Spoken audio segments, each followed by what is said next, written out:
कहानी पूस की रात प्रेमचंद जी की है। वाचन किशोर केशव। हल्कू ने आकर स्त्री से कहा, सहना आया है, लाओ जो रुपए रखे हैं उसे दे दूं, किसी तरह गला तो छूटे। मुन्नी झाड़ू लगा रही थी। पीछे फिरकर बोली, 3 ही तो रुपए हैं, दे दोगे तो कम्बल कहाँ से आवेगा? माघ पूस की रात हार में कैसे कटेगी? उससे कह दो फसल पर दे देंगे, अभी नहीं। हल्कू एक क्षण अनिश्चित दशा में खड़ा रहा।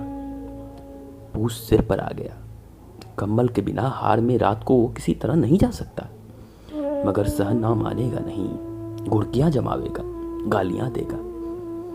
बला से जाड़ों में मरेंगे, बला तो सिर से टल जाएगी। यह सोचता हुआ वह अपनी भारी भरकम ढील लिए हुए स्त्री के समीप आ गया और खुशामद करके बोला, ला दे दे, गला तो छूटे। कमल के लिए कोई दूसरा उपाय सोचूंगा। मुन्नी उसके पास से दूर हट गई और आंखें तरीरती हुई बोली, कर चुके दूसरा उपाय, जरा सुनूं तो कौन सा उपाय करोगे? कोई खैरात दे देगा कम्बल, ना जाने कितनी बाकी है, जो किसी तरह चुकने ही नहीं चुकती। मैं कहती हूँ तुम क्यों नहीं खेती छोड़ देते? मर काम करो, उपज हो तो बाकी दे दो, चलो छुट्टी हुई। बाकी चुकाने के लिए ही तो हमारा जन्म हुआ है। पेट के लिए मजूरी करो, ऐसी खेती से बहा जाए, मैं रुपये नहीं दूंगी, ना दूंगी मैं रुपये। हल्कू उदास होकर बोला, तो क्या गाली खाऊं? मुन्नी ने तड़प कर कहा, गाली क्यों देगा? क्या उसका राज है? मगर यह कहने के साथ ही उसकी तनी हुई भौएं ढीली पड़ गई। हल्कू के उस वाक्य में जो कठोर सत्य था, वह मानो एक भीषण जंतु की भांति उसे घूर रहा था। उसने जाकर आले पर से रुपये निकाले और लाकर हल्कू के हाथ में रख दिए। फिर बोली, तुम छोड़ दो अब किसी खेती, मजूरी में सुख से 2 रोटी तो खाने को मिलेंगे, किसी की धौंस तो न रहेगी। अच्छी खेती है, मजूरी करके लाओ, वह भी उसी में झोंक दो, उस पर से धौंस अलग। हल्कू ने रुपये लिए और इस तरह बाहर चला मानो अपना हृदय निकाल कर देने जा रहा हो। उसने मजूरी से एक एक पैसा काट कपट कर 3 रुपये कम्बल के लिए जमा किए थे। वह आज निकले जा रहे थे। एक एक पग के साथ उसका मस्तक अपनी दीनता के भार से दबा जा रहा था। पूस की अंधेरी रात, आकाश पर तारे भी ठिठुरते हुए मालूम होते थे। हल्कू अपने खेत के किनारे ऊख के पत्तों की एक छतरी के नीचे बांस के खटोले पर अपनी पुरानी गाढ़े की चादर ओढ़े पड़ा कांप रहा था। खाट के नीचे उसका संगी कुत्ता जबरा पेट में मुंह डाले सर्दी से कूं कूं कर रहा था। 2 में से एक को भी नींद न आती थी। हल्कू ने घुटनियों को गर्दन में चिपकाते हुए कहा, क्यों जबरा, जाड़ा लगता है? कहता तो था घर में पुआल पर लेटा रहे, तो यहाँ क्या लेने आए थे? अब खाओ ठंड, मैं क्या करूं? जानते थे मैं यहाँ हलवा पूड़ी खाने आ रहा हूँ, दौड़े दौड़े आगे आगे चले आए। अब रो नानी के नाम को। जबड़ा ने पड़े पड़े दुम हिलाई और अपनी कुंकू को दीर्घ बनाता हुआ एक बार जमाई लेकर चुप हो गया। उसकी स्वर्ण बुद्धि ने शायद ताड़ लिया था, स्वामी को मेरी कुंकू से नींद नहीं आ रही है। हल्कू ने हाथ निकालकर जबरा की ठंडी पीठ सहलाते हुए कहा, कल से मत आना मेरे साथ, नहीं तो ठंडे हो जाओगे। यह रांड पछुआ ना जाने कहां से बर्फ लिए आ रही है। उठूं फिर एक चीलम भरूं, किसी तरह रात तो कटे। 8 चीलम पी चुका हूं। यह खेती का मजा है। और एक एक भगवान ऐसे परे हैं जिनके पास जारा जाए तो गर्मी से घबरा कर भागे। मोटे मोटे गद्दे, लिहाफ कंबल, मजाल है जाड़े का गुजर हो जाए। तकदीर की खूबी, मजूरी हम करे, मजा दूसरे लूटे। हल्कू उठा, गड्ढे में से जरा सी आग निकाल कर चीलम भरी। जबरा भी उठ बैठा। हल्कू ने चीलम पीते हुए कहा, पिएगा चीलम? झाड़ा तो क्या जाता है, जरा मन बदल जाता है। जबरा ने उसके मुंह की ओर प्रेम से छलकती हुई आंखों से देखा। हल्कू, आज और जाड़ा खा ले, कल से मैं यहाँ पुआल बिछा दूंगा, उसी में घुस कर बैठना, तब जाड़ा ना लगेगा। जबरा ने अपने पंजे उसकी घुटनियों पर रख दिए और उसके मुंह से के पास अपना मुंह ले गया। हल्कू को उसकी गर्म सांस लगी। चीलम पीकर हल्कू फिर लेटा और निश्चय करके लेटा कि चाहे कुछ हो अब की सो जाऊंगा। पर एक ही क्षण में उसके हृदय में कंपन होने लगा। कभी इस करवट लेटता, कभी उस करवट लेटता, पर जारा किसी पिशाच की भांति उसकी छाती को दबाए हुए था। जब किसी तरह न रहा गया तो उसने जबड़ा को धीरे से उठाया और उसके सिर को थपथपाकर उसे अपनी गोद में सुला लिया। कुत्ते की देह से जाने कैसे दुर्गंध आ रही थी, पर वह उसे अपनी गोद में चिपटाए हुए ऐसे सुख का अनुभव कर रहा था जो इधर महीनों से उसे न मिला था।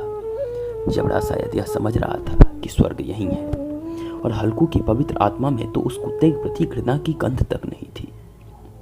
अपने किसी अभिन्न मित्र या भाई को भी वह इतनी ही तत्परता से गले लगाता।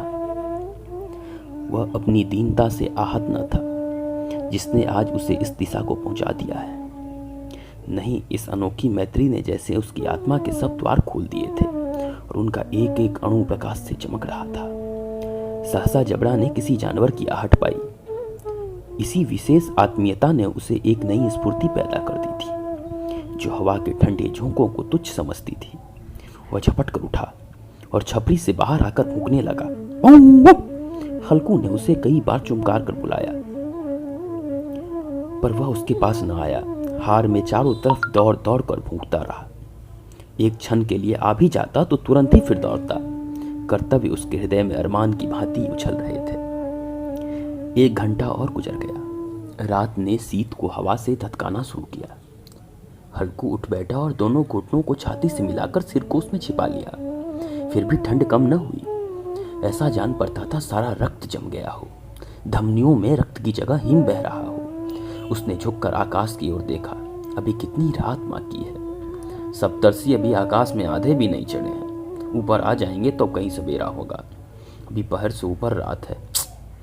हल्कू के खेत से कोई 1 गोली के टप्पे पर आमों का एक बाग था। पतझड़ शुरू हो गई थी। बाग में पत्तियों को ढेर लगा हुआ था। हल्कू ने सोचा चलकर पत्तियां बटोरूं और उन्हें जलाकर खूब तापूं।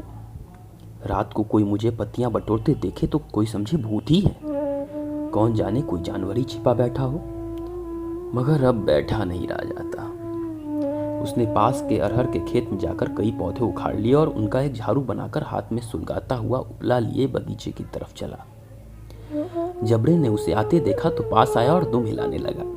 हल्कू ने कहा, अब तो नहीं रहा जाता जबड़ू, चलो बगीचे में पत्तियां बटोर कर तापें, टाठे हो जाएंगे तो फिर आकर सोएंगे। अभी तो बहुत रात है। जबड़ा ने कूं कूं करके सहमति प्रकट की और आगे आगे बगीचे की ओर चला। बगीचे में खूब अंधेरा छाया हुआ था और अंधकार में निर्दय पवन पत्तियों को कुचलता हुआ चला जाता था।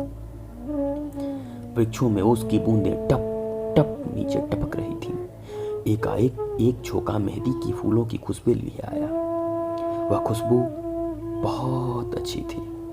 हल्कू ने कहा, कैसी अच्छी महक आई जबरू, तुम्हारी नाक में भी तो सुगंध आ रही होगी। जबड़ा को कहीं जमीन पर एक हड्डी पड़ी मिल गई थी। वे उसे ही चिचुड़ने में लगा हुआ था। हल्कू ने आग जमीन पर रख दी और पत्तियां बिटोरने लगा। जरा ही देर में पत्तियों का ढेर लग गया था। हाथ ठिठुरे जाते थे, नंगे पांव गले जाते थे और वह पत्तियों का पहाड़ खड़ा कर रहा था। इसी अलाव में वह ठंड को जलाकर भस्म कर देगा। थोड़ी देर में अलाव जल उठा। उसकी लौ ऊपर वाले वृक्ष की पत्तियों को छू छू कर भागने लगी। उस अस्थिर प्रकाश में बगीचे के विशाल वृक्ष ऐसे मालूम होते थे मानो उस अथाह अंधकार को अपने सिरों पर संभाले हुए उस अंधकार के उस अनंत सागर में यह प्रकाश एक नौका के समान हिलता मचलता हुआ जान पड़ता था। हल्कू अलाव के सामने बैठा आग ताप रहा था। एक क्षण में उसने दोहर उतारकर बगल में दबा ली। दोनों पांव फैला दिए मानो ठंड को ललकार रहा हो। तेरी जी में जो आए सो कर। ठंड की असीम शक्ति पर विजय पाकर वह विजय गर्भ को हृदय में छिपा न सकता था। उसने जबड़ा से कहा, क्यों जब्बर, अब ठंड नहीं लग रही ना? जब्बर ने कूं कूं करके मानो कहा, अब क्या ठंड लगती ही रहेगी? पहले से यह उपाय ना सूझा? नहीं इतनी ठंड क्यों खानी पड़ती? जब्बर ने पूंछ हिलाई। अच्छा आओ इस अलाव को कूद कर पार करें, देखें कौन आगे निकल जाता है। अगर जल गए बच्चा तो मैं दवा ना कराऊंगा। जब्बर ने उस अग्नि राशि की ओर कातर नेत्रों से देखा। मुन्नी से कल न कह देना, नहीं तो लड़ाई करेगी। यह कहता हुआ वह उछला और उस अलाव के ऊपर से साफ निकल गया। पैरों में जरा लपट लगी पर वह कोई बात न थी। जबड़ा आग के इर्द घूमकर उसके पास आ खड़ा हुआ। हल्कू ने कहा, चलो चलो इसकी सही नहीं, ऊपर से कूद कर आओ। वह फिर कूदा और अलाव के इस पार आ गया। पत्तियां जल चुकी थी। बगीचे में फिर अंधेरा छा गया था। राख के नीचे कुछ कुछ आग बाकी थी जो हवा का झोंका आ जाने पर जरा जाग उठती थी, पर एक क्षण में फिर आंखें बंद कर लेती थी। हल्कू ने फिर चादर ओढ़ ली और गर्म राख के पास बैठा हुआ एक गीत गुनगुनाने लगा। उसके बदन में गर्मी आ गई थी, पर ज्यों-ज्यों शीत बढ़ती जाती थी उसे आलस दबाए लेता था। जबड़ा जोर से भूंक कर खेत की ओर भागा। हल्कू को ऐसा मालूम हुआ कि जानवरों का एक झुंड खेत में आया है। शायद नीलगायों का झुंड था। उनके कूदने दौड़ने की आवाज़ें साफ कान में आ रही थी। फिर ऐसा मालूम हुआ कि खेत में चर रही हैं। उनके चबाने की आवाज़ चर चर सुनाई देने लगी। उसने दिल में कहा, नहीं, जबड़ा के होते कोई जानवर खेत में नहीं आ सकता। नोच ही डाले वो, मुझे भ्रम हो रहा है। कहाँ, अब तो कुछ सुनाई भी नहीं देता। मुझे भी कैसा धोखा हुआ है। उसने जोर से आवाज़ लगाई, जबड़ा जबड़ा। जबड़ा भूंकता रहा, उसके पास ना आया। फिर खेत के चले जाने की आहट मिली। अब वह अपने को धोखा में ना देख सकता था। उसे अपनी जगह से हिलना जहर लग रहा था। कैसा दंदाया हुआ था। इस जारे पाले में खेत में जाना, जानवरों के बीच दौड़ना असहनीय मालूम पड़ रहा था। वह अपनी जगह से ना हिला। उसने जोर जोर से आवाज लगाई, लियो लियो लियो। जबड़ा फिर भूंक उठा। जानवर खेत चर रहे थे, फसल तैयार है। कैसी अच्छी खेती थी, पर ये दुष्ट जानवर उसका सर्वनाश किए डालते हैं। हल्कू पक्का इरादा करके उठा और 2-3 कदम चला, पर एकाएक हवा का ऐसा ठंडा चुभने वाला बिच्छू के डंक सा झोंका लगा कि वह फिर पूछते हुए अलाव के पास आ बैठा और राख को कुरेद कर अपनी ठंडी देह को गरमाने लगा। जबड़ा अपना गला फाड़ डालता था। नीलगायें खेत का सफाई की डालती थीं और हल्कू गर्म राख के पास शांत बैठा हुआ था। अकर्मण्यता ने रस्सियों की भांति उसे चारों तरफ से जकड़ रखा था। उसी राख के पास गर्म जमीन पर वह चादर ओढ़ कर सो गया। सवेरे जब उसकी नींद खुली तब चारों तरफ धूप फैल गई थी और मुन्नी कह रही थी, क्या आज सोते ही रहोगे? तुम यहाँ आकर रम गए और उधर सारा खेत चौपट हो गया। हल्कू ने उठकर कहा, क्या तू खेत से होकर आ रही है? मुन्नी बोली, हाँ, सारे खेत का सत्यानाश हो गया है। भला ऐसे भी कोई सोता है? तुम्हारे यहाँ मरैया डालने से क्या हुआ? हल्कू ने बहाना किया, मैं मरते मरते बचा हूँ। तुझे अपने खेत की पड़ी है? पेट में ऐसा दर्द हुआ कि मैं ही जानता हूँ। दोनों फिर खेत के डांड पर आ गए। देखा सारा खेत रौंदा पड़ा हुआ है और जबड़ा मरैया के नीचे चित लेटा हुआ है, मानो प्राण ही ना हो। दोनों खेत की दशा देख रहे थे। मुन्नी के मुख पर उदासी छाई थी, पर हल्कू प्रसन्न था। मुन्नी ने चिंतित होकर पूछा, अब मजूरी करके माल गुजारी भरनी पड़ेगी? हल्कू ने प्रसन्न मुख से कहा, रात को ठंड में यहाँ सोना तो ना पड़ेगा।